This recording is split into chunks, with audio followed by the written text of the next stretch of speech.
From ancient civilizations to medieval kingdoms to our own modern society, conspiracy theories abound about those in control keeping powerful secrets from the people, from all of us. And while the allegations may vary, the overarching questions remain the same. What are they hiding? Why are they hiding it? And where is it hidden? Secret government warehouses. Where are they? And what secrets do they hold? You can't apply federal laws to a non-existent place. Tonight, an investigation to find out. How do people get in here? We'll travel the world looking for answers. From powerful Washington insiders. Would there be military bases we don't know about? At an abandoned military base in Montauk, New York, with investigator Richard Dolan. We're starting to see the disturbances already. In the skies above the legendary Area 51 in Nevada, with researcher Glenn Campbell. Helicopter 966 here, Hotel. You familiar with that restricted airspace 3 miles to your west? All the way across the ocean to perhaps the biggest repository of history on Earth, the Vatican. Can we go into the actual archive now? Our investigation will reveal shocking revelations about secret government experiments on U.S. citizens. We were making human guinea pigs out of civilians. Cover-ups about the existence of UFOs. I couldn't tell them what I was done because it was top secret. Potential evidence from a secret base that may provide proof the government has been hiding the truth about extraterrestrial life for decades. You're certainly not human. It's so unusual. It's like nothing I've ever seen before. We'll speak to informants who divulge details about what's hidden and where. There's thousands and thousands of underground tunnels. And for the first time on network TV, bring you footage purportedly smuggled out of Area 51 of an extraterrestrial. Travel with us on a global expedition to find the truth about secret government warehouses.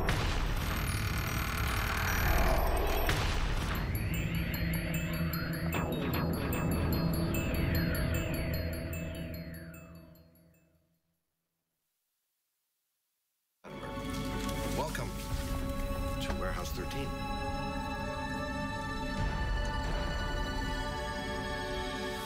The secret government warehouse. It's a concept portrayed in pop culture that has intrigued audiences around the world for generations.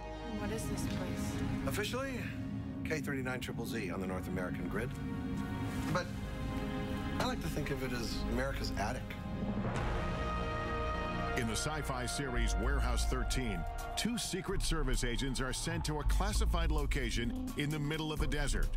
There, they are told they must protect a mysterious government facility full of historical artifacts that have potentially catastrophic paranormal powers. What you're supposed to do is hunt down whatever is threatening to ruin the world's day and neutralize it and bring it here. You're gonna snag it and back it and tag it. It may seem like a far-fetched idea, but we know there are locations around the world where governments are hiding things. On military bases, in government archives, in underground bunkers. Many of them pertain to national security. But are there other deep secrets inside these restricted areas? What are they doing in Fort Knox or in Area 51? What are they doing in the Vatican that I can't go in and see? The mere fact of refusing to let people in makes the people on the outside question why are they being shut out and what is actually happening in that secret area or secret meeting. Are there facilities we don't even know about, hiding things we should know about? Some say yes. I believe that there are large numbers of underground facilities throughout this world, a large number of Warehouse 13 type facilities. Everything's in its little compartment, buried away very, very secretly, whether it deals with mind control or UFOs or maybe secret biological weapons or what have you. Secrecy is the norm, not the exception. To answer these questions, we began our investigation in Washington, D.C. We've come to talk with John Podesta, former chief of staff to President Clinton and a longtime advocate for government transparency, to get an inside perspective on just how extensive government secrecy may be. Has the government, in your knowledge, ever gone too far in keeping something secret? I mean, of course the government can go too far and keep it secret, and those habits kind of die hard. We just need to be observant to ensure that the public gets the maximum information that we can provide it. Is there a sense sometimes that the American public can't handle this information? People who are classifying information think the American public can't really handle it or don't need to know it. But I think over the long term, that's really dangerous. I think the American public can handle the truth. But how much don't we know as a society? There are sensitive operations that are kept secret that is critical to the success of those operations. But having said that, there's a lot that's swept into that zone, which for reasons that really are not about security, but could be done because if the public knew, they wouldn't want it being done in their name. One of the biggest sources of speculation is the existence of still classified UFO files. Why has the U.S. not been more forthcoming, opened up more information about UFO sightings, either proving or disproving? I think that's a question that I ask myself. I mean, is there something really in there that the American people couldn't really be made available to? Maybe, maybe it'll seem whatever the government was doing at the time might seem a little silly in retrospect, but so what? I mean, I think the public has a right to know that. While the U.S. government still keeps UFO documents stashed away at a government facility somewhere, other countries are finally coming clean. In 2008, the UK declassified its UFO records. And for the first time, witnesses, including members of the U.S. military, have been able to publicly come forward with their stories. I couldn't tell them what I had done because it was top secret. Milton Torres is a retired U.S. fighter pilot. In 1957, while stationed in the UK, a strange assignment came over his radio. They had informed me that this was going to be an active firing mission. Then they said, this is an unidentified flying object. We want you to shoot this thing down. When Torres reached the designated coordinates, a giant object appeared on his radar screen. It was doing maneuvers that I couldn't follow. It would stop and then take off. Right angles. I got in, within 20 seconds to go, when all of a sudden it just disappeared. I mean, it took off something like 10 times the speed of sound. This is faster than anything we have on the drawing board. I was afraid for my life. Torres returned to base and was ordered to never reveal what he saw in the air. They said that this mission has been declared top secret. You're not to discuss this with anyone, not your wife, not your commander, not anyone. If you violate top secret instructions, you can go to jail. To this day, Torres does not know what it was he saw on his radar screen, but he has his suspicions. I don't think we're alone. And whoever built that machine knew a hell of a lot more than I did. Could stories like Torres's still be under lock and key within the U.S. government's UFO files? Even some politicians believe the answer is yes. Former Arizona Governor Fife Symington, who witnessed the unexplained Phoenix lights, believes it was a UFO and that it was covered up by the U.S. government. I witnessed a massive delta-shaped craft that silently navigated over North Phoenix. We want the United States government to stop perpetuating the myth that all UFOs can be explained away in down-to-earth and conventional terms. And Ohio Congressman Dennis Kucinich says he witnessed a UFO as well. Congressman Kucinich, did you see a UFO? I did. It was unidentified flying object, okay? It's unidentified. I saw something. Does the government know something about alien technology that it isn't telling us? I am convinced that our government has physical evidence, has answers, has information pertaining to the actual existence of UFOs. Many believe if there is evidence of UFOs, it is held deep underground here at the remote Air Force Base in Nevada, commonly known as Area 51. The heavily guarded base is so shrouded in security and mystery, it wasn't even acknowledged by the government until 1994. Even today, it is hard to sort out who officially oversees it. We filed a written request for access, but weeks went by with no reply, so we decided to call. We put in an official request to film at the government facility at Groom Lake, also known as Area 51. I do think that there is some merit to be able to get onto a base such as yours and see what actually is there and what kind of programs taxpayer dollars are paying for. Thank you so much. Bye-bye. You said that you would be willing to look at our request. While we wait for a reply, we focus on another location steeped in lore. Camp Hero State Park in Montauk, New York. Author and investigator Richard Dolan heads there to look into claims of covert mind control, time travel, and teleportation experiments conducted by the government in underground facilities. I want to find some kind of evidence to show that there may have been substantial underground activity around here. If we get that, maybe we can have another jumping-off point for a further investigation.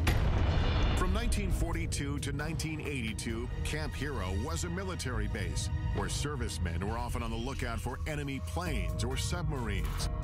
But according to Stuart Swerdlow, the base also had a darker side. He claims that from 1970 to 1983, the government experimented on him at Camp Hero as part of a program he calls the Montauk Project. It was actually begun as a project for mind control, programming, genetic manipulation, and esoteric weaponry. Part of the Montauk Project involved time travel or opening up dimensional doorways from one point to another point. Swerdlow says he, along with thousands of other people, were taken off the streets and from their homes and brought to an underground facility at Camp Hero. The Montauk base on the surface was a derelict or old Air Force base. Underneath, there were 9 levels where the operations took place. There were centers where they would keep people sequestered. It may sound far-fetched, but the U.S. government conducting secret experiments on Americans without their permission is not. It has hidden programs from its citizens in the past and stashed away or destroyed the evidence. Like the medical research done for 40 years on poor black men in Tuskegee, Alabama. They were secretly mistreated for syphilis by the government in an effort to see how they would react. It's only one of the insidious programs uncovered over time. At the height of the Cold War, we now know that the United States military was using the American people as guinea pigs, basically releasing radiation into populated areas to see how fast radiation would spread. The military was experimenting on people without their permission, injecting people with plutonium, which is, of course, one of the most toxic chemicals known to science. They even gassed the New York subway system. But perhaps the most shocking programs involved mind control experiments carried out from the 1950s to the 1970s. The most infamous among them was MK Ultra. MK Ultra was a top secret project to see whether or not mind control was a possibility. The military and the CIA began to look into the possibility of LSD, mind-altering hallucinogenic drugs that could brainwash people. Well, the consequences of this, of course, are enormous because this was uncharted territory. People went crazy. We were destroying people's minds. Retired Army officer Michael Bailey says he was one of the military's test subjects. They said the tests were safe. There was nothing to be scared of. Bailey was stationed at the Edgewood Arsenal military base in Maryland in the mid-1970s after volunteering for what he thought was a program to test uniforms and equipment. They explained that we were going to be testing equipment of the battlefields of the future, and it sounded exciting. But in fact, Bailey says he and hundreds of other soldiers were injected with LSD and other harmful drugs or exposed to dangerous gases to see how they would behave. We obtained this once restricted training video shot by the military, which shows some of the effects of the experiments conducted on their own men stationed at Edgewood. 6.5 hours after exposure time, the confused volunteer needed help as he attempted to traverse part of an obstacle course. At this point, hallucinations and other mental disturbances were evident. Looking back, Bailey believes his government betrayed him. You trusted the government, you trusted the Army. It was a bunch of lies. There was a lot of harm done at Edgewood Arsenal. More than 100 of these mind control experiments were conducted at military bases, in hospitals, and at leading universities like Princeton and Harvard.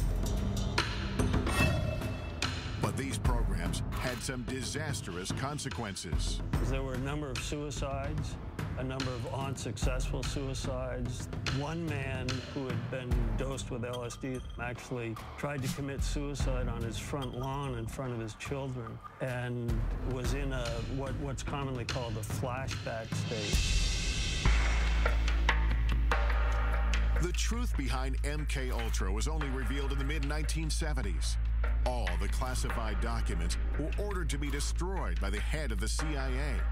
But about 10 boxes of financial records were overlooked, and a small portion of the dark truth was uncovered. The thing about MK Ultra we have to remember is that we have very little information about the specifics of the programs, and that is because most of those records were destroyed. Without comprehensive records about who exactly was involved, some speculate that MK Ultra victims may have changed the course of history. The assassin of Robert F. Kennedy, Sirhan Sirhan, has been speculated for a long time to have been a mind control victim. At Harvard, it's interesting to note, one of the students involved in the experiments there was the Unabomber. If experiments like MK Ultra took place without public knowledge, is it possible the Montauk Project is another example of a government program that to this day remains classified? We only learned about MK Ultra by accident. It could so easily be the case that had all those records been properly destroyed, to this day, all MK Ultra would be rumor. When I think about that in connection with something like Montauk, it makes me think that it's just possible that the Montauk Project remains rumor because simply the guys running the security did a better job than they did with MK Ultra. Could the U.S. government have been conducting experiments inside secret underground bunkers at this retired military base? That's what Richard Dolan is hoping to find out. If the claims about the Montauk Project are true, that'll change everything about what we think we know about this world. And I have to say, if you're going to have a secret program, then Montauk is a great place to have it in a lot of ways. It's very remote. I think that it's possible that there has been some strange activity going on under there. Since the base is now a state park, we asked park officials for permission to access any underground areas. But they said they are not aware of any tunnel system in Camp Hero. Dolan has heard otherwise. I'm told that there are interesting structures in this area. Tunnels I've read about. I want to see something. And what he finds may change what we think about the Montauk Project. What the hell is this? Like, what is this? Ahead, I'll join Dolan at Montauk, where we'll use cutting-edge technology to look below the ground. There is something here that could be an underground structure. Later, I'll examine potential evidence that could prove the U.S. military has been covering up the existence of extraterrestrial life for years. Could this be the smoking gun that we're all looking for? But first, I'm heading to Rome, Italy, to try to get past the Vatican gates and into one of the most mysterious repositories in the world, the Vatican Secret Archives. No one knows exactly what secrets are in the Vatican archives. They are so huge. All this when Inside Secret Government Warehouses continues.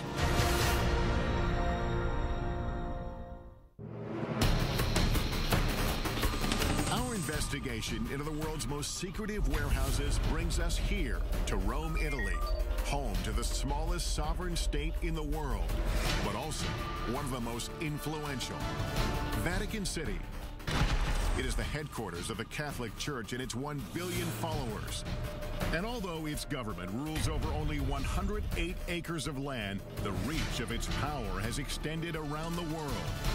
The Vatican is an intriguing place because it's the oldest continuously existing organization on the face of the earth. You can trace it back 2,000 years.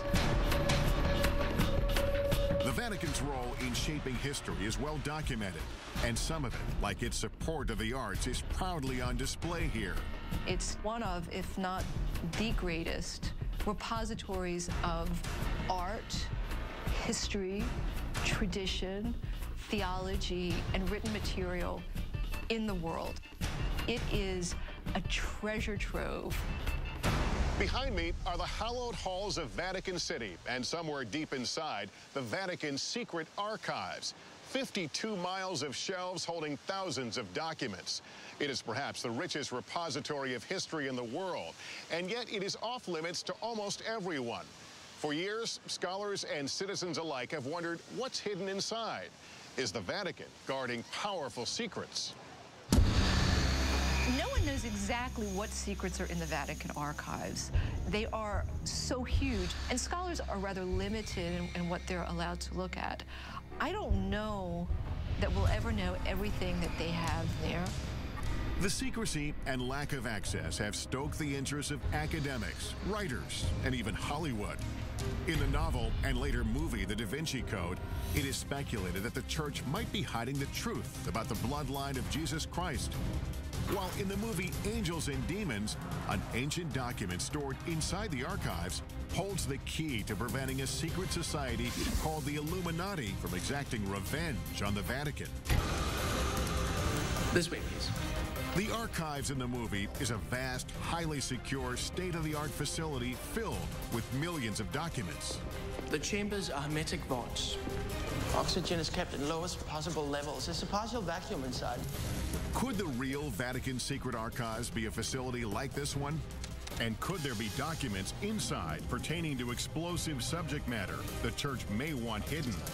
Like prophecies about the apocalypse, evidence of a supposed bloodline of Christ, exorcisms, or secret societies.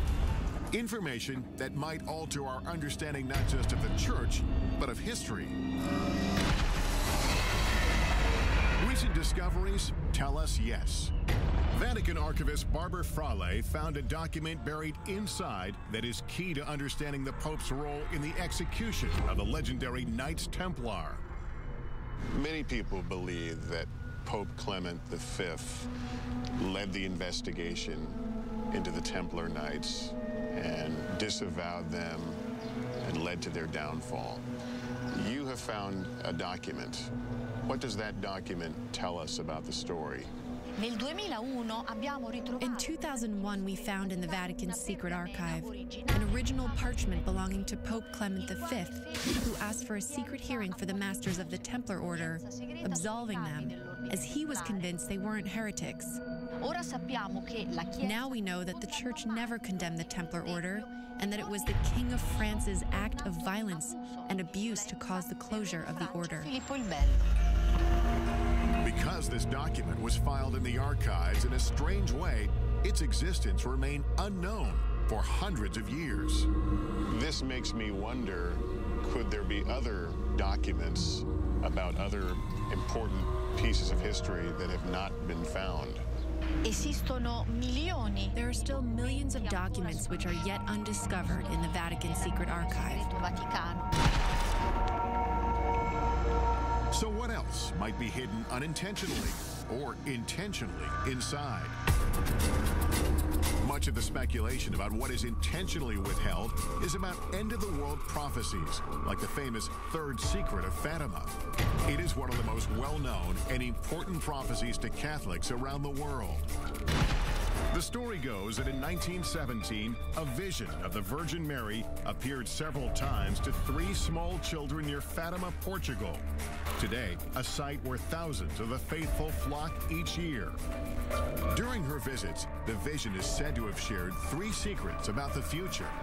But the Vatican only revealed the first 2. The first one was a vision of hell. The second one had to do with the end of World War I and the beginning of another great war shortly thereafter if Russia wasn't converted to Catholicism. But the third secret was withheld, leaving some, like Fatima researcher Christopher Ferrara, to wonder what it said. In 1960, for reasons unknown, the Vatican let it be known that the secret was going to be placed under seal forever. But on June 26, 2000, the Vatican finally relented under mounting pressure and published a vision. The announcement of a third secret made international news. For years, people speculated that the third secret was actually a prophecy about the end of the world. Today, before 500,000 followers, a Vatican official revealed the secret. The vision showed a bishop dressed in white, shot down by a burst of gunfire. According to the Vatican, the prophecy of the third secret was fulfilled on May 13, 1981. That's when the Pope, interpreted as the bishop in white, was shot here on St. Peter's Square as he waved to the faithful from his vehicle. But there are those who don't believe that explanation. They believe the real third secret may still be hidden inside the Vatican, and that it contains an even more startling revelation. A revelation about a global crisis. The secret involves a crisis in the church and some kind of apocalyptic scenario that affects every man, woman, and child on the face of the earth.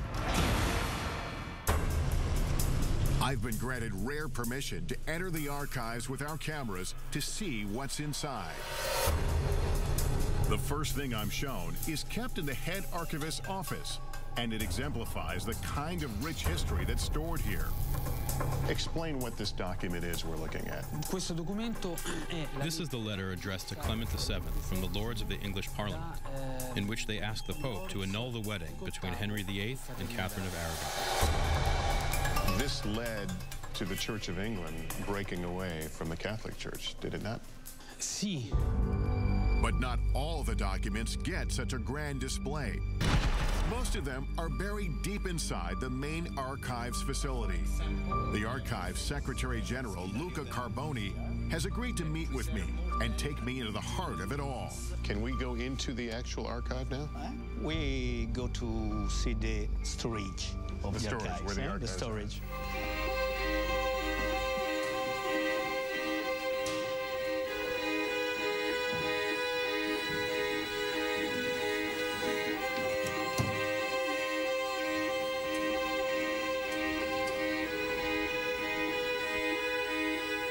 We arrive at the main facility, and I'm instantly overwhelmed by the massive number of files that are before us. We are standing amid the history of the Catholic Church, but this is also an important part of the history of the world, isn't it? The Vatican Archives is important in the world, unique because we preserve a continuous chronological space of over 800 years, from 1198 onwards. Documents as varied as records of medieval families to letters from the brilliant astronomer Galileo, who had famous battles with church leaders of his time, live on these shelves. So you have a correspondence from Galileo. We have a simple letter to a cardinal from Galileo. So that's Galileo's signature. Galileo's signature from Florence in the 18th of December 1628. There is just so much here. Is it possible that there are things here that even the archivists don't know about? Yes. Each day we discover something new or something interesting. When you use the term secret here... Okay. Secret means private. Secret, in this case, doesn't mean things that no one can see. No. Only private. Private, but off limits to all but about 1,000 researchers handpicked by the Vatican each year. It's not hard to imagine how documents can get buried in this vast warehouse, either accidentally or on purpose. The Secrets of Fatima, would we find something about the Secrets of Fatima here? No. Here is not preserved. If I don't remember, if I remember well, it's not here. But then, where is it? Are there other secure places within Vatican City? Even within this facility, there are areas that are restricted, like the Parchment Room, holding some of the oldest and most important documents. Can scholars and researchers come here? No. Only the staff of the Vatican Archives. All your parchment are kept here? We preserve 50,000 of single parchment in this room on 2 floors. The air feels different. Is the climate controlled here? Yes, it's under control. And what is in here? Here we have the famous Templar trials. The 3 meters of parchment rolls. But we can't see it? No, it's close. There's no doubt that this repository is one of a kind. But the Vatican has not shown us evidence to prove or disprove the rumors of secret documents being stored inside the archives. So we're headed to Montauk, New York, to look for clues into claims of underground mind control and time travel experiments. And later, we're going to some of the most heavily guarded military bases in the U.S. to investigate reports that proof of alien life is stored inside. All this when Inside Secret Government Warehouses continues.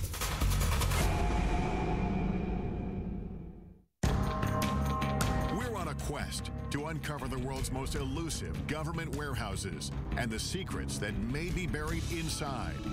Our investigation returns to Camp Hero State Park in Montauk, New York. We're looking into claims about the so-called Montauk Project. The story goes, the radar tower behind me was once the epicenter of the Montauk Project's dangerous mind control experiments, and that 9 subterranean levels beneath the tower housed top-secret technology that transported thousands of people through time and space. But do those underground facilities really exist? According to the United States government, there are no underground facilities at Montauk. Of course, you have to bear in mind that the United States government does almost certainly have many underground facilities that they don't wish to acknowledge.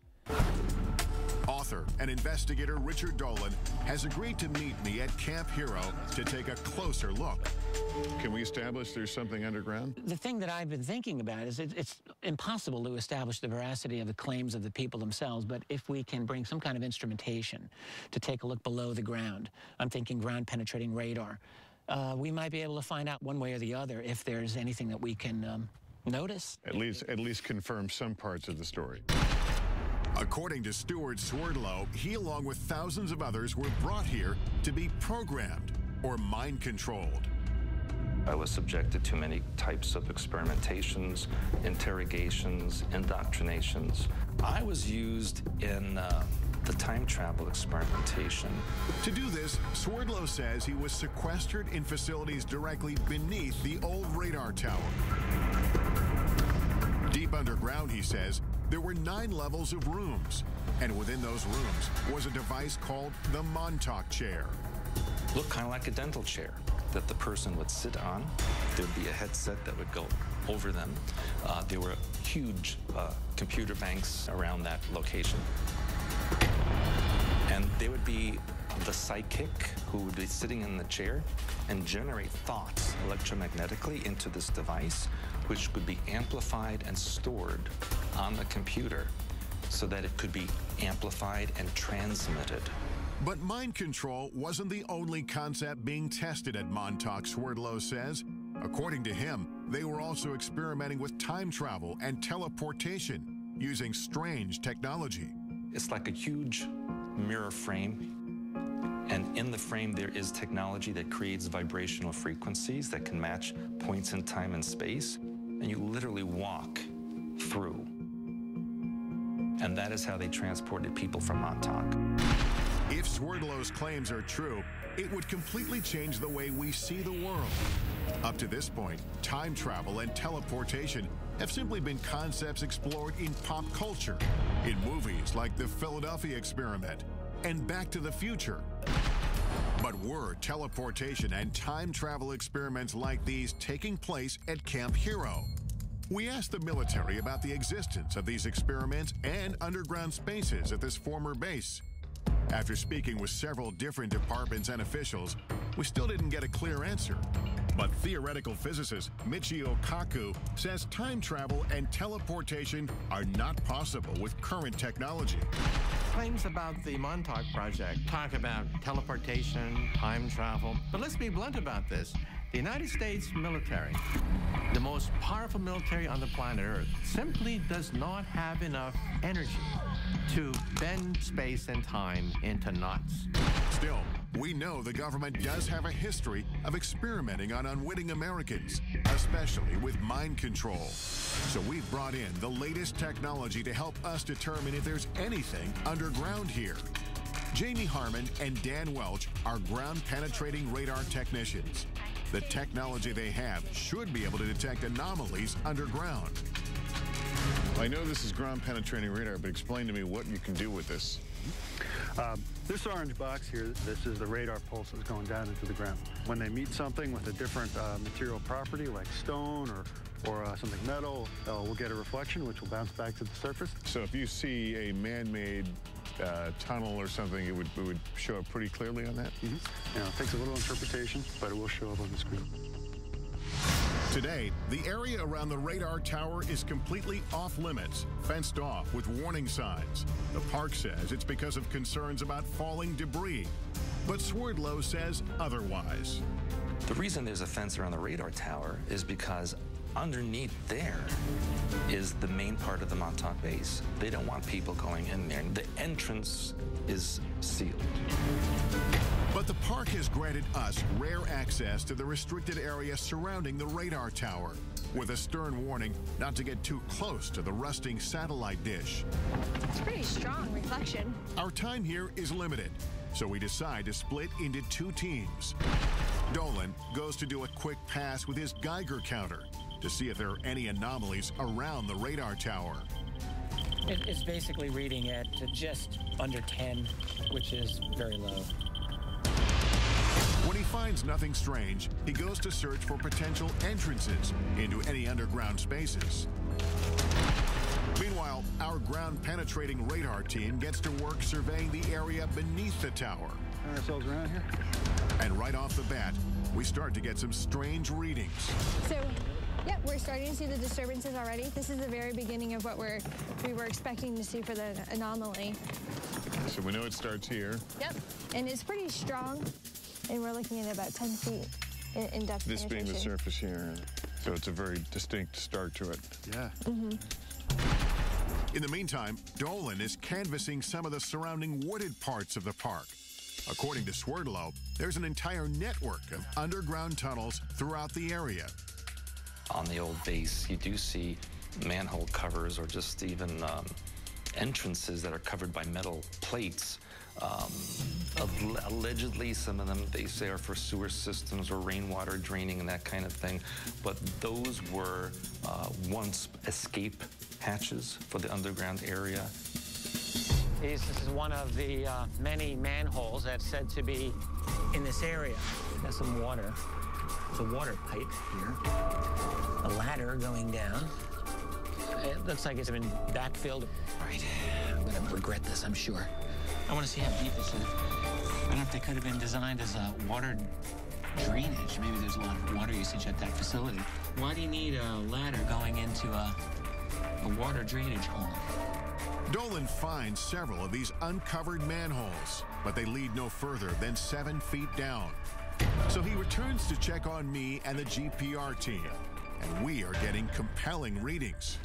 We did a number of passes right around this area here, and down about 10 feet or so, it looks like we're getting the surface of something interesting. But you're also seeing it's rather flat.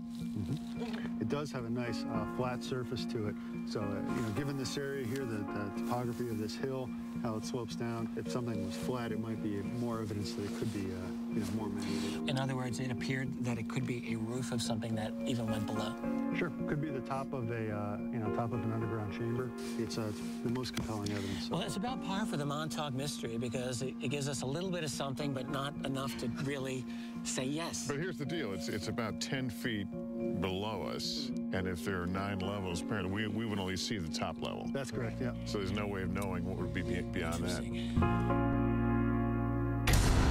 What the GPR technology has uncovered may be just a first step to determining if there's anything underground.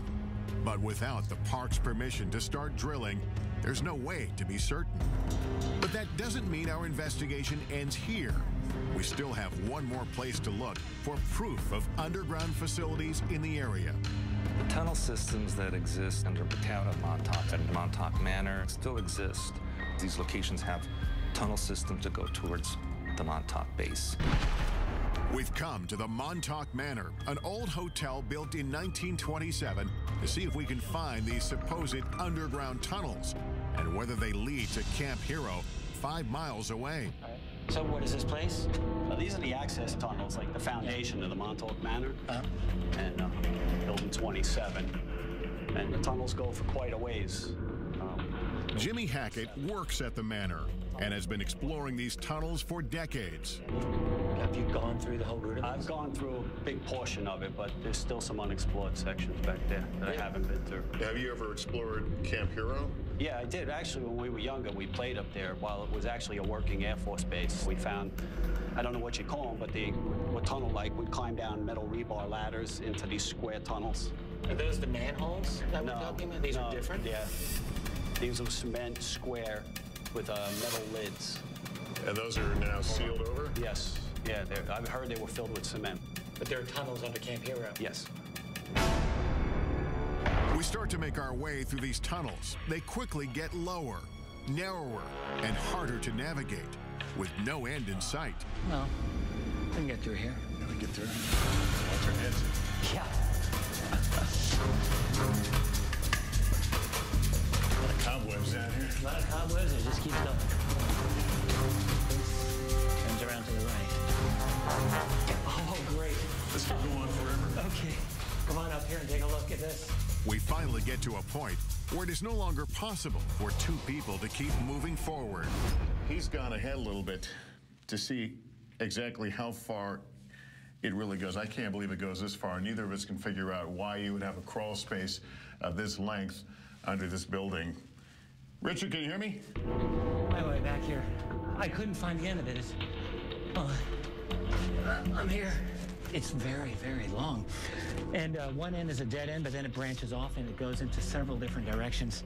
I could imagine people getting temporarily lost down there anyway. I think as far as either of us goes right now? I think so, yeah. These seemingly never-ending tunnels add another dimension to the Montauk mystery and keep the story alive. We may never know the truth about the Montauk Project or about what may have taken place here at Camp Hero. What we do know, of course, is that military bases here in the U.S. and around the world are ideal places to hide classified projects. And that's exactly where we're headed next, to 2 of the most secretive, heavily guarded military bases in the country.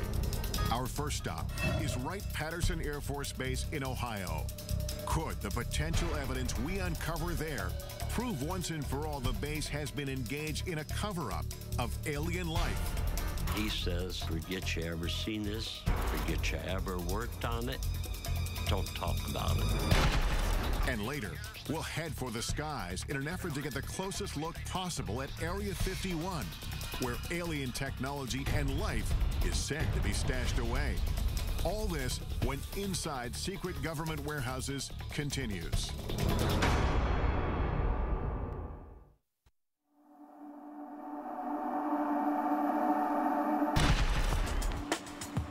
Our search for the truth about secret government warehouses has taken us on a global journey. We've been to Montauk, New York to explore allegations of mind control and time travel experiments underneath an abandoned military base.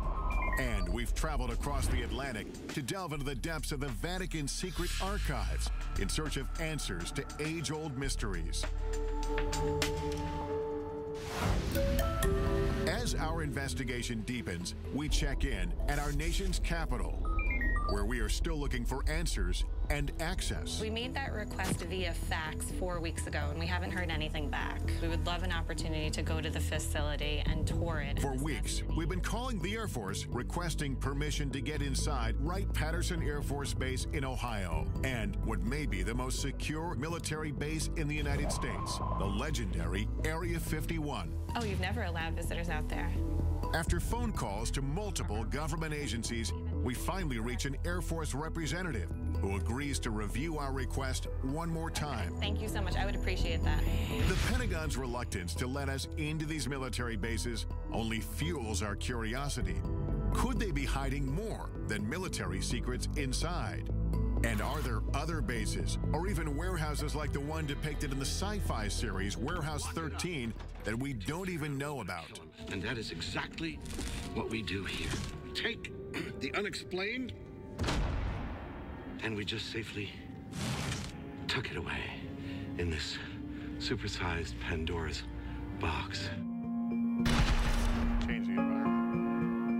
Washington insider John Podesta says the idea of a central warehouse is a myth.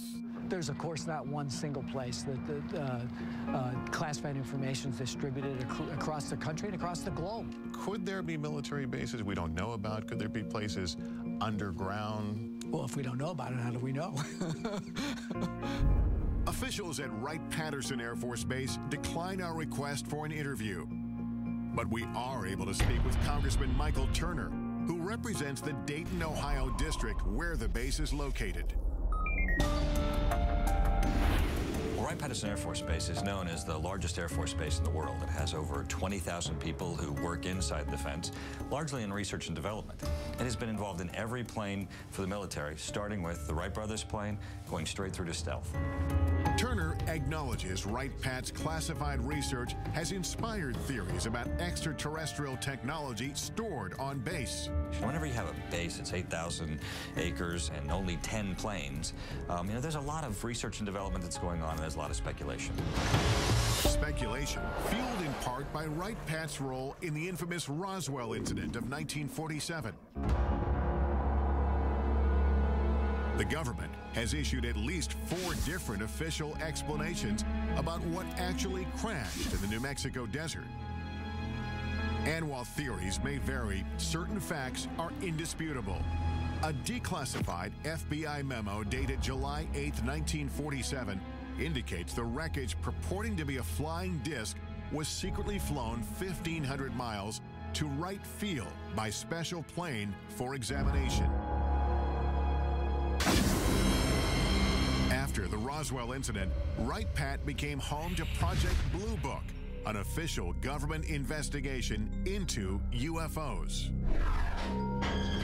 I think people who were interested in UFOs certainly looked to the Air Force to have some kind of greater knowledge about what had occurred than merely those who had witnessed them and what their beliefs might have been. The Air Force investigated more than 12,600 UFO sightings. 700 of them remained unexplained when the government terminated the project in 1969. UFO author Donald Schmidt says Blue Book was flawed from the start. The true hardcore cases were going upstairs, we're going above Blue Book to something that we'll never know about. Retired Air Force Captain Robert Collins spent 22 years in the military, 6 of them at Wright-Pat. I had a top secret SCI, or Special Compartment and Information Clearance. Honorably discharged in 1988, Collins says he has come forward because he wants the military to stop covering up the secret UFO research he believes it has been conducting at Wright-Pat for decades. In deals with all the black programs that the Air Force has, including all the classified, super secret reverse engineering programs for UFOs. There are witnesses who support Collins's claim and say they had access to extraterrestrial evidence on the base. According to one account, officials at Wright-Patt revealed the Roswell wreckage to an elite group of men from the prestigious Air War College who were sent there on assignment. Among them was a lieutenant colonel named Marion Magruder. He said they were trying to determine whether they were going to make public something that had recently happened. A fighter pilot in the Second World War, Magruder, known by his combat moniker Black Mac, was no stranger to military operations. But this mission was unlike any other. It was so highly classified, he only revealed it to his family 50 years later when he was dying. He said, I want to tell you that we're not alone. Magruder spoke vividly of a shocking encounter with an extraterrestrial being.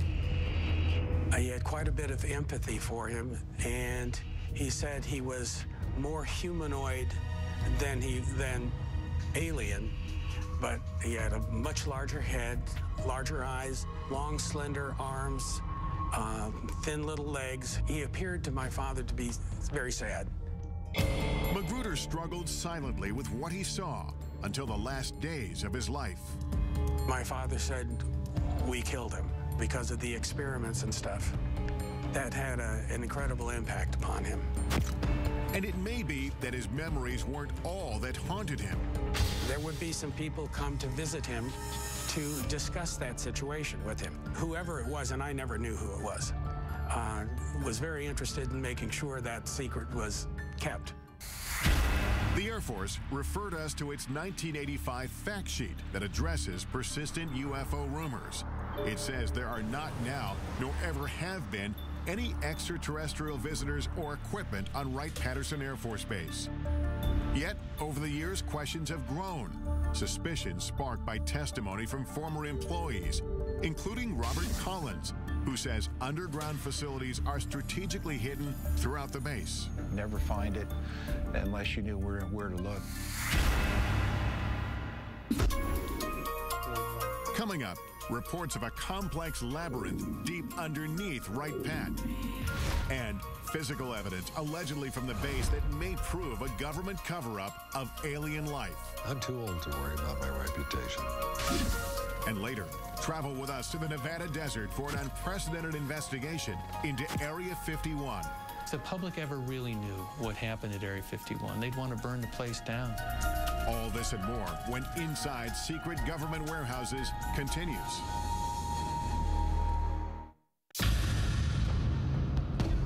We've come to Wright-Patterson Air Force Base in Dayton, Ohio to investigate the truth about what may be hidden inside. Is this base ground zero in a government conspiracy to cover up evidence of alien life? Many UFO researchers believe so. They have the proof. They have the physical evidence. To this day, everything still points to Wright-Patterson Air Force Base. According to retired Air Force Captain Robert Collins, the next building is 620. These civil engineering drawings show entrances to a massive complex of tunnels and vaults located under the base, which leads to a set of stairs. Combining data from 25 years of research with information leaked to him by unnamed sources, Collins describes what he believes he's under the surface. All these tunnels and vaults are completely independent of anything else in Wright-Patterson Air Force Base. 60 feet down below ground. And then there's a limestone rock bed, which is anywhere from 10 to 15 feet thick. So you may be as far down as 70 feet. You're looking at probably the size of a couple football fields at least in length. There's roughly 4 big vaults. They're about 100 by 100 feet in size. They got carpeting on the floor of the tunnels, and you could drive a pickup truck through them. Collins says the most remarkable secret isn't the underground complex itself, It's what he says the Air Force was and possibly still is hiding inside. The things that were stored in these vaults were, of course, bodies, alien bodies, all the cryogenic equipment used to support and maintain and preserve those bodies, and medical examination tables and biological testing equipment. The Air Force denied our request for an interview with a representative from the base. But local Congressman Michael Turner says plenty of classified information is at Wright-Patt, and it's all with good reason. A lot of the things that are going on at Wright-Patterson Air Force Base are secrets that need to be protected. There are things that are in development, research that we're doing, possibly for capabilities for us in the future, or even how we're looking at our potential adversaries. A statement issued to us by the base says the evolution of virtually every Air Force aircraft flying today can be traced back to Wright-Patt. They tell us current developments include material that can sense and then heal its own cracks, as well as bird and insect-sized aircraft capable of swarming. One of the few reporters allowed on base to investigate the legends of UFOs at Wright-Patt is Emmy Award-winning newsman Carl Day. An awful lot of unanswered questions, and tonight we're going to try and sort out facts from fiction. They said, well, come on in and look and see if you find anything. This is at the invitation of the Air Force. Aware of reports about underground chambers, Day asked to be escorted to the lowest level of Building 620. The tunnel that I went through was certainly not big enough to drive a truck through, and we had to duck out of these tunnels because they were very low. While Day didn't find hidden tunnels, he uncovered something even more shocking. It was a small mandible, which is the lower jaw of something. In the course of his reporting, Day met a dental technician from a Veterans Affairs hospital 15 miles outside of Wright-Patt, who said he had worked on a strange impression of a mandible brought from the base. At the time, the man was so afraid to tell his story that he didn't reveal his name or face. Never seen anything like this before in human or animal. Neither one. Today, at 81 years old, John Musgrove speaks undisguised for the first time. I'm not going to be around too many more years, and I'd like for this story to be out, you know, because I don't think the federal government is ever going to come out and say, yes, there are aliens and they are visiting us. Musgrove says that in October of 1979, two uniformed men he recognized as officers from Wright-Patt came to the VA hospital to obtain a cast of a dental impression. There was no blood and saliva. It was just dry as a bone. And I noticed right then and there I had something unusual. I thought to myself, my God, what have I got here? When Musgrove finished the assignment, his boss made it clear not to speak of what he saw ever again. He raised his hand up like this with the impression, looked at me and crushed it and threw it into the trash. And that's when he says, forget you ever seen this, forget you ever worked on it, don't talk about it. The impression was broken, but Musgrove dug the pieces out of the trash and put it back together so he could duplicate the cast. Convinced the mandible came from a skeleton stored at Wright-Patt, Musgrove gave a copy of the cast to Carl Day to investigate. But the case went cold when nobody Day showed it to could identify its origin. I didn't want anything to happen to it, just in case. So it's in a safe deposit box. And I've got the key. Day agreed to retrieve the mandible from his personal repository. There it is. This is the first time it's ever been shown on national television. I would love to know if this is indeed representative of true aliens' lower jawbone. You can imagine how small the head must have been. 30 years after the cast was made, pressing questions remain. Could this be the smoking gun that we're all looking for? And final proof that indeed we're being visited by aliens? It proves one thing. There's something other than human and animal. Coming up, does this mandible hold the secret to extraterrestrial life? a leading dental anthropologist weighs in. And that's not even close. Right. But first, join us in the Nevada desert. Doesn't it make you wonder what's in there that has to be so secret that they kill? As we examine exclusive video that may expose what happens inside the most secretive military base in the United States. When Inside Secret Government Warehouses continues.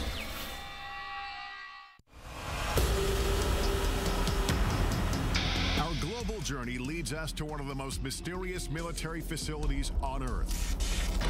The legendary Area 51. Area 51 is a black facility, which means it was created to deny its very existence. You can't even approach it. It's so heavily guarded. So it's really hard to know exactly what the government is doing. Government secrecy surrounding Area 51 has made the base so notorious that it's even depicted in blockbuster movies like Independence Day. In the film, Area 51 is portrayed as a massive UFO research complex, complete with flying saucers and alien bodies. After repeated requests for access to Area 51 or a representative, we're turned down. May I ask why we're being denied access? The Air Force issued a statement saying the area is used for testing and training for operations critical to the effectiveness of U.S. military forces and the security of the United States. And some specific activities and operations, both past and present, remain classified and cannot be discussed. Undeterred, we hit the road to find out as much as we can without breaking the law. I'm now driving to the Nevada desert a couple hours north of Las Vegas, heading to the legendary Area 51, a place that perhaps holds some of this country's biggest, deepest military secrets. What exactly goes on there has been the source of a lot of speculation. As local tourism shows, most of the speculation centers on extraterrestrial projects, reports of warehouses dug deep into the mountainside. There's some sort of earth-moving activity taking place in that area. Where some claim scientists are conducting reverse engineering on alien spacecraft. It was hundreds of thousands of years ahead of our technology. And most shocking of all, potential evidence that may confirm extraterrestrials exist and may have been held on the base. All claims we'll look into in the course of our investigation here. Area 51 has been veiled in secrecy since its inception. Established in 1955 as a covert test site for the U-2 spy plane, its purpose was to hide military projects. It was a place that was preoccupied with maintaining total secrecy. And secrecy then became its mission. The remote desert location, labeled number 51 on this 1950s map, seemed to be the perfect place for a black facility. But as the base infrastructure and activity grew, information began to leak out. The U-2 spy plane, the SR-71 spy plane, various stealth aircraft were all tested at this facility. And everything that we can see from the ground and the air indicates that this base is for aircraft testing. Despite full-scale Air Force operations on site, the government refused to acknowledge its existence. Not just initially, but for 40 years. Area 51 investigator and guide Glenn Campbell has been studying the facility since the early 90s. It was sort of like going to a drive-in movie. You could drive up and look down on the secret base that the government didn't acknowledge. I'm going to meet up with Glenn Campbell. Glenn and I first met up 16 years ago when I came out to this same desert trying to get answers about Area 51. This viewpoint we're heading to is Freedom Ridge. In this report I did back in 1994, we simply drove up a nearby peak and the entire facility was revealed. From our mountain vantage point, Dreamland is a collection of unremarkable buildings. Today, the military has expanded control over land around the base. It's been a long time. So getting a good view won't be as easy. What will we be able to see today? Well, from the ground, we're not going to be able to see much. And I know you brought some. So we have satellite photos. Increasingly better satellite imagery over the years. Some of the stuff is incredibly good. Look at these runways and things. It's still the best way to see it is from overhead. Yeah, the security of this place is part of the intrigue. That's what continues to raise the level of curiosity and even, conspiracy theories. The security here is intense. When we look around, it's a good place to hide. It's a damn fine place to hide. Area 51 first gained public attention in the late 80s with an explosive claim made by a physicist named Bob Lazar. He said he'd been working on a top-secret project to reverse engineer alien spacecraft at a classified location near the base. He says, no, John, he said, I was in it, I touched it, it's real, it's E.T., it's nothing that we could have produced. Bob Lazar declined our request to be interviewed for this program, but referred us to his good friend John Lear, a retired pilot who flew missions for the CIA. I was the guy that exposed Area 51. Lear says he pushed Lazar to do a television interview revealing the government cover-up of alien technology. He said, yeah, just as long as I do it in shadow. The interview took place at Lear's home, and he captured the setup in this exclusive video. Taking pictures, that's Bob. That's his wife. In the interview, Lazar claims to have worked on flying saucers in a secret facility called S4. So covert, it's camouflaged by a mountain south of Area 51. John Lear describes S4 as Lazar explained it to him. S4 is an underground base. It just looks like a slope of a mountain, but actually they're hangar doors, and they slide up. So it looks like just part of the mountain is sliding up. And it would lead into a laboratory, and there was a set of hangars there. 9 hangars all together, and there was a flying saucer in each different one of them, and they were all different. Right, straight down the road. If the reports of flying saucers and reverse engineering are true, then could the government be using Area 51 as a warehouse for alien technology? Regardless of what kind of secrets the military is hiding inside Area 51, it's clear visitors aren't welcome. This is as far as we can go on public land. That's the first thing that strikes me. There's no fence, just a pair of signs.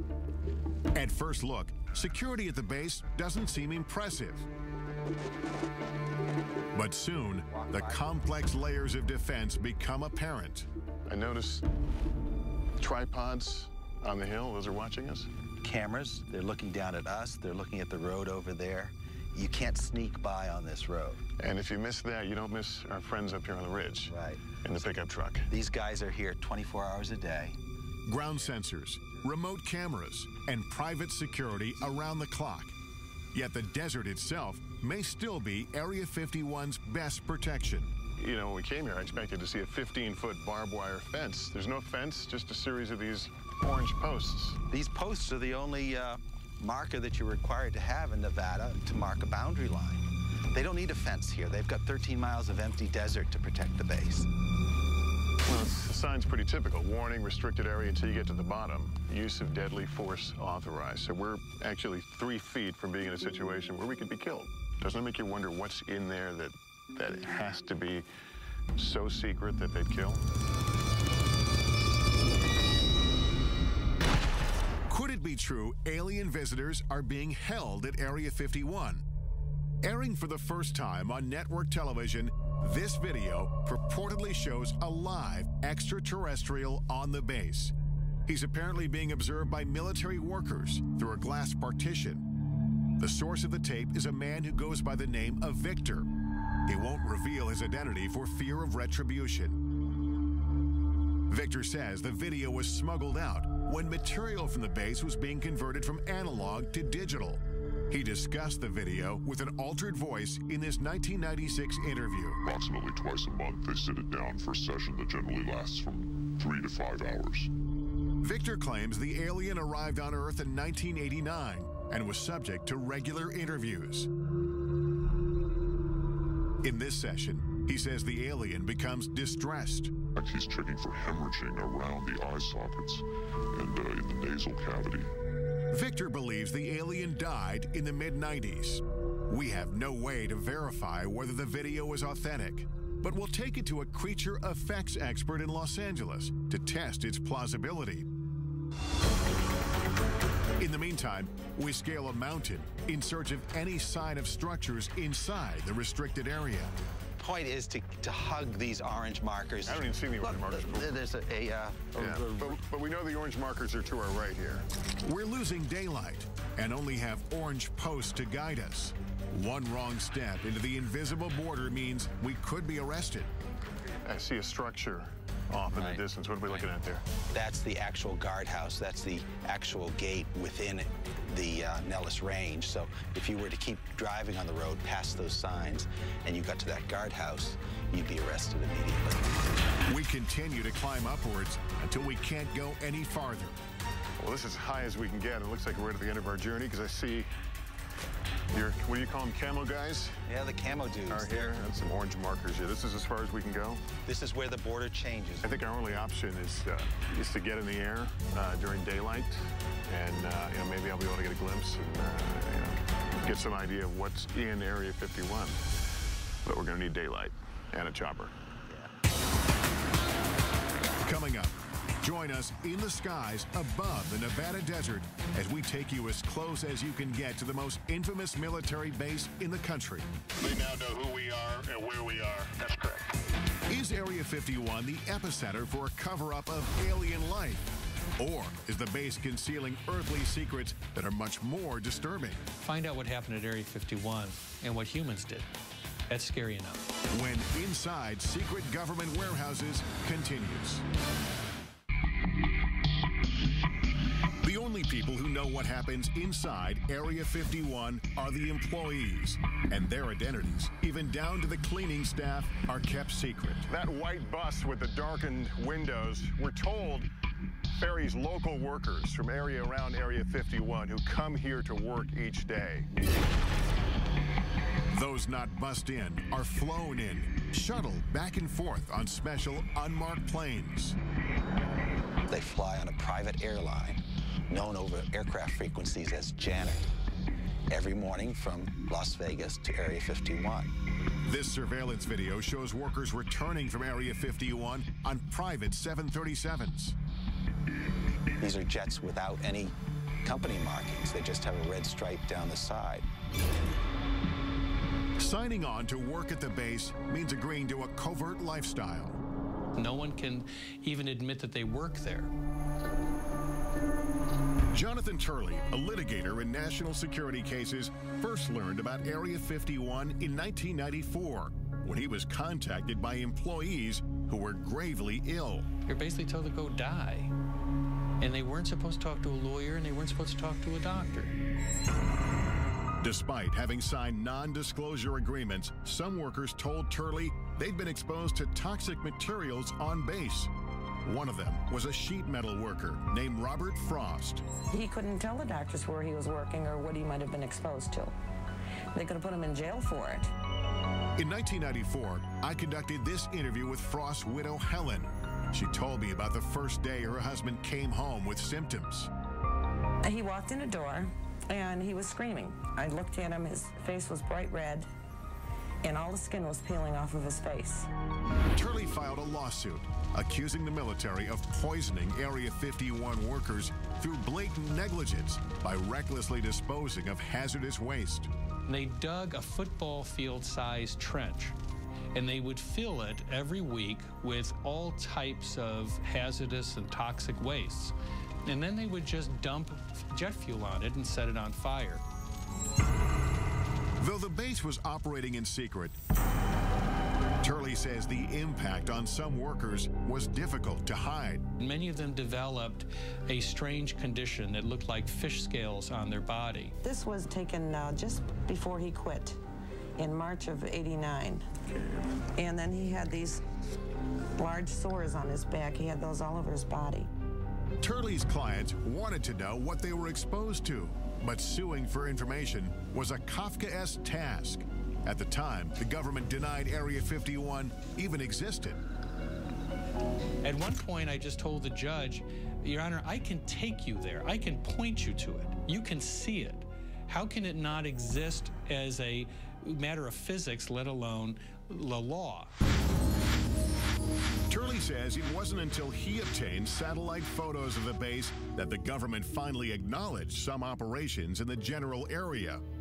They believed that they lived in a special place that was not reachable by federal law, that even killing someone, it was just simply not something to be held accountable for. Eventually, Turley filed several lawsuits on behalf of sick workers. The legal battle lasted for 9 years. Some of his clients died during this time. The lawsuits succeeded in prompting the government to start conducting environmental inspections on the base as required by law. And as a result, the court found one of the cases to be moot. Another one was dismissed for reasons of national security. In the end, Turley's clients got no answers, and disclosure of the legal inspections prompted by the lawsuit was deemed subject to a presidential exemption. This means they can be kept from the public, and they have been to this day.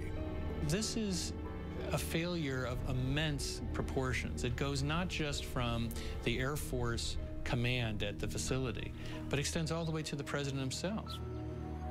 These were Americans. They had to be protected from their own government.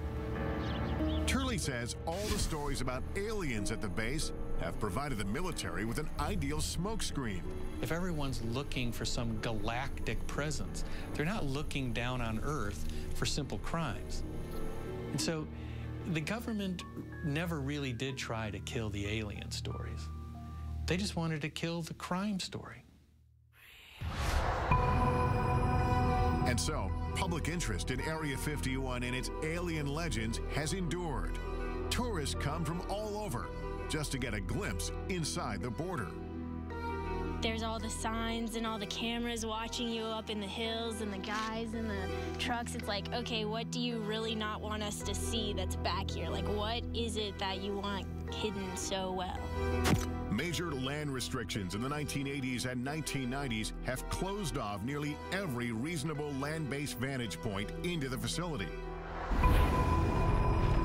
So we concoct another plan. We really couldn't see anything from the ground, but we have another option. We've hired a helicopter, and we're going to go up and try to skirt around the restricted area and see what we can see. Campbell, pleased to meet you. The sky is also now the focus for investigator Glenn Campbell, as he prepares to monitor activity in the restricted airspace above the base with high-powered surveillance cameras. I have 3 cameras recording 72 hours worth of video.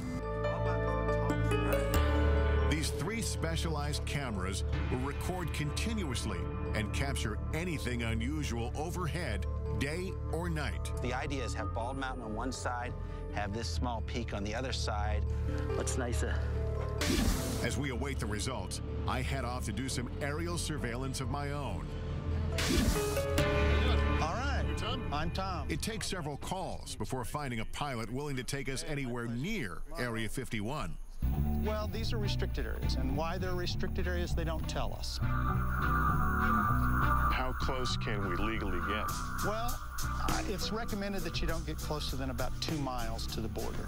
Are we going to tell them what we're doing? No, we're not going to tell them. We're just going to tell them we're going to be doing some flying, looking the area over if they ask. Let's do it. All right. Okay, here we go. Squad 4373 and ident. 4373 with an ident for 9660 Hotel. They now know who we are and where we are. That's correct.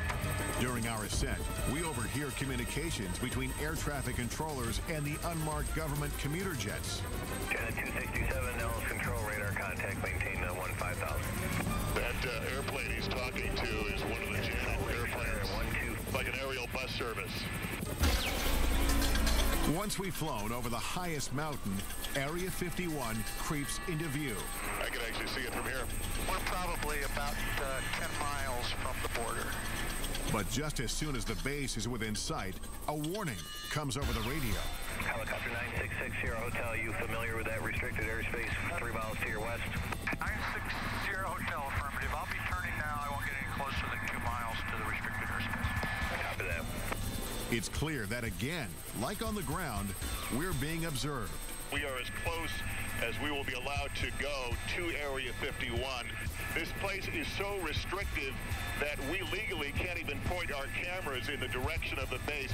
We're at a little over 8,500 feet. It's a beautiful, clear day. This is absolutely the best view that anyone will be able to get of Area 51 from outside the restricted zone. I'm going to be able to tell you what I see as I look out. There are two what must be very, very large buildings, aluminum roofs. They shine very brightly. I can only surmise that they are hangars of some sorts. There are a number of lower-lying buildings. All of it seems to be along the edge of a dry lake bed. There is what appears to be a very long runway. Our investigation has revealed as much visible evidence of the base as legally possible from the ground and from the air. I'm guessing they're a little more comfortable when we're leaving this area. More than likely. And if we've learned anything, it's that the government is intent on keeping what's hidden inside this legendary military base a secret.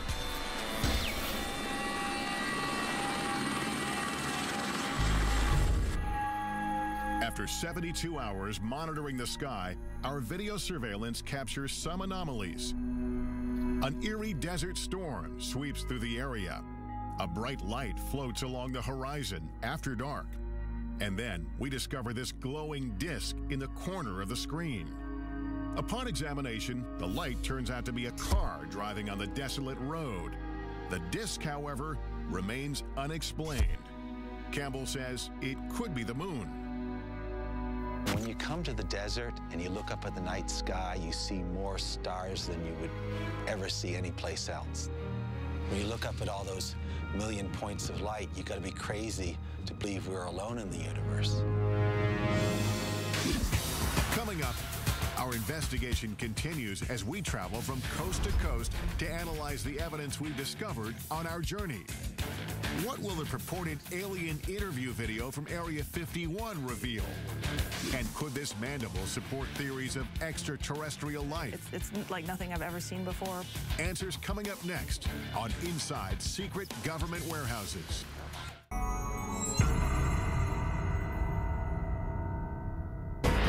Our investigation into secret government warehouses culminates with analysis of the potential smoking guns we've uncovered.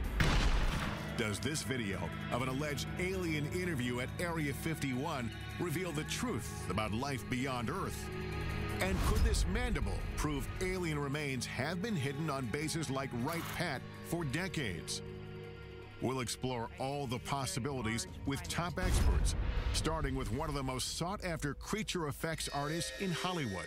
I'm looking for that one piece of footage that is undeniable, that I can't look at or other people can't analyze to death. Kevin Yeager designs creatures, aliens, and humans for a living, most notably Chucky from Child's Play and A Nightmare on Elm Street's Freddy Krueger.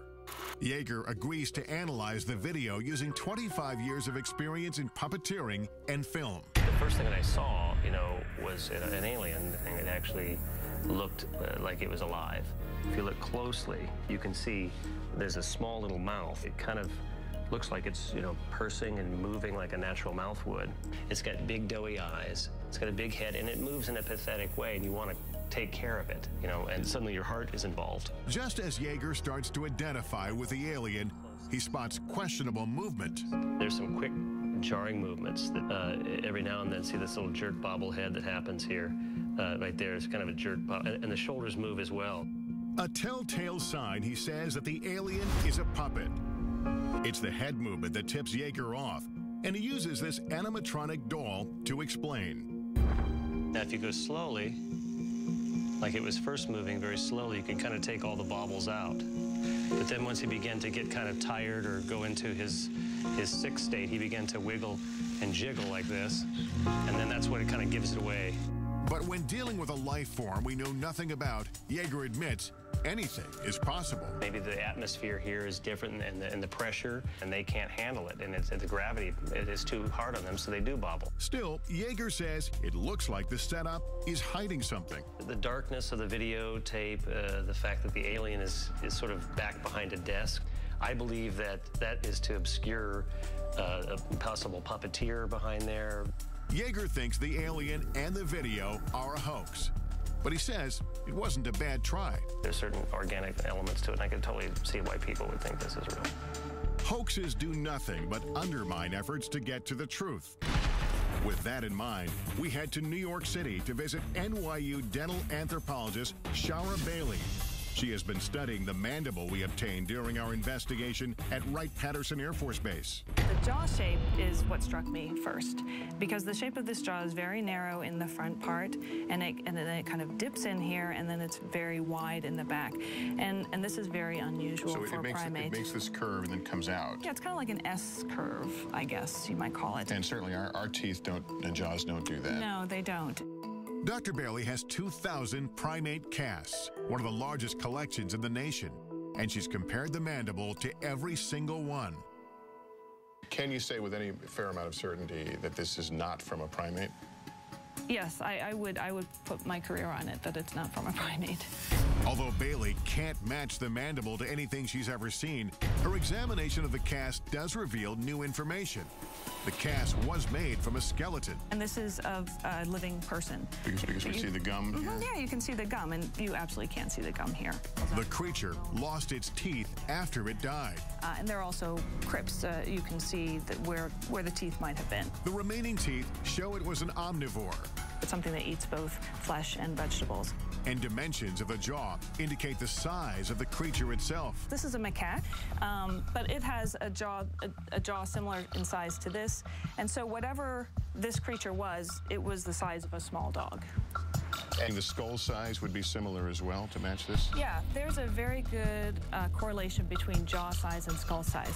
The cast has some characteristics that strike Bailey as peculiar, including signs of being scraped with a tool.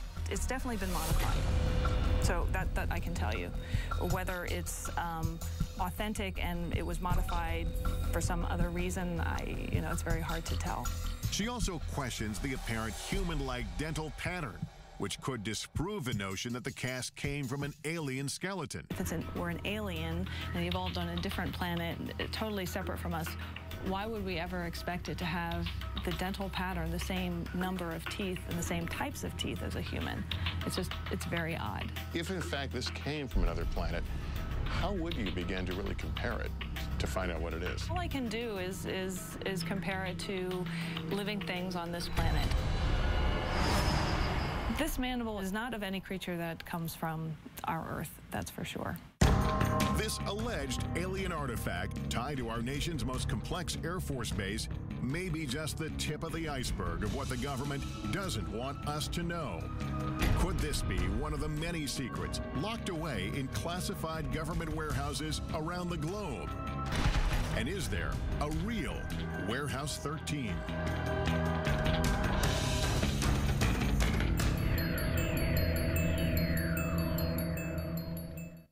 In the end, we can't say for certain what's below ground or hidden behind closed doors. What we do know is that there will always be information those in power don't want us to know about. And as a society, we have the right and the responsibility to keep asking, to keep pushing, to discover what they don't want us to know and why. I'm Lester Holt. Thank you for watching.